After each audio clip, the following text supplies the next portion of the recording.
Julian sat down beside them for a minute or two. Then he went back to the rocky steps and disappeared down them.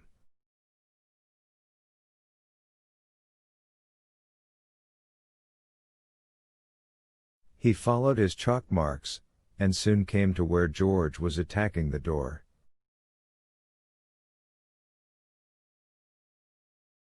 She had smashed it well round the lock, but it simply would not give way. Julian took the axe from her and drove it hard into the wood. After a blow or two, something seemed to happen to the lock. It became loose, and hung a little sideways.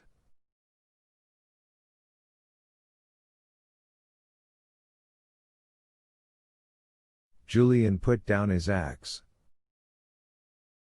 "I think somehow that we can open the door now," he said, in an excited voice.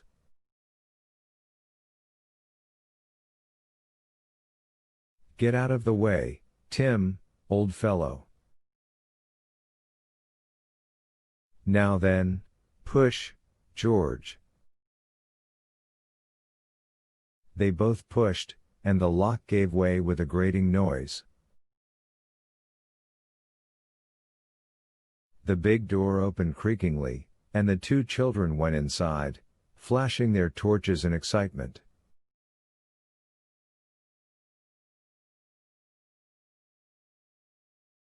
The room was not much more than a cave, hollowed out of the rock, but in it was something quite different from the old barrels and boxes the children had found before.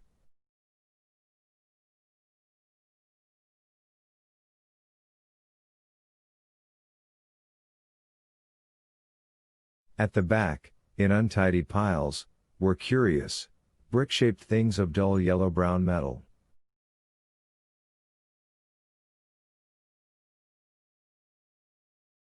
Julian picked one up. "George!" he cried. "The ingots! These are real gold." "Oh, I know they don't look like it, but they are, all the same."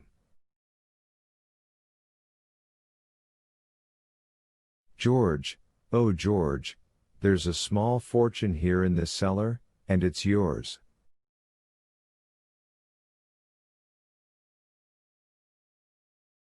"We found it at last." Chapter 14 Prisoners. George couldn't say a word. She just stood there, staring at the pile of ingots, holding one in her hand.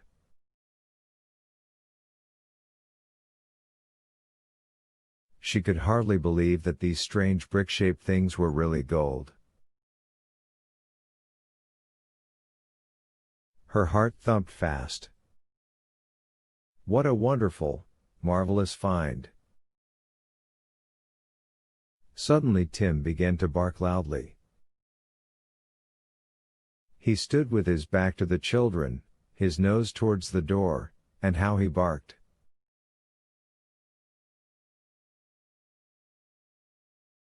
"Shut up, Tim," said Julian. "What can you hear? Is it the others coming back?" He went to the door and yelled down the passage outside. "Dick! Anne! Is it you? Come quickly, because we found the ingots. We found them. Hurry!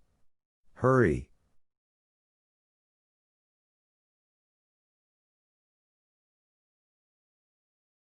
Tim stopped barking and began to growl.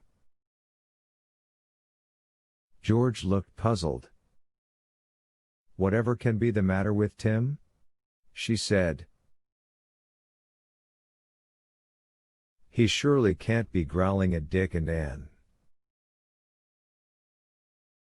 Then both children got a most tremendous shock, for a man's voice came booming down the dark passage, making queer echoes all around.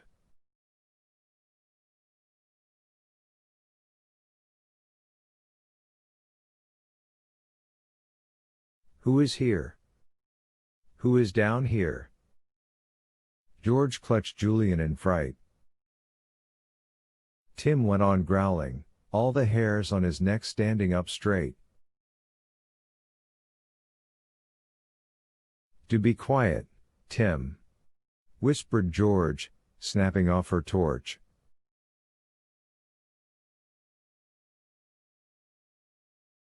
But Tim simply would not be quiet. He went on growling as if he were a small thunderstorm. The children saw the beam of a powerful torchlight coming round the corner of the dungeon passage.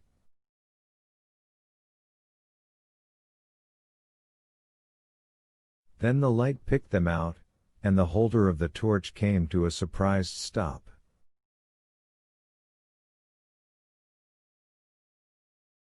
Well, well, well, said a voice. Look who's here. 2 children in the dungeons of my castle. What do you mean, your castle? Cried George. Well, my dear little girl, it is my castle, because I'm in the process of buying it, said the voice.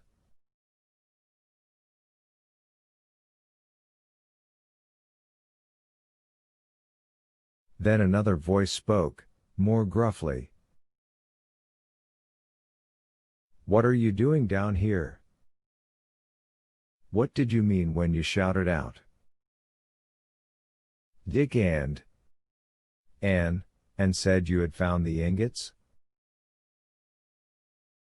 What ingots? Don't answer, whispered Julian to George. But the echoes took his words and made them very loud in the passage. Don't answer. Don't answer.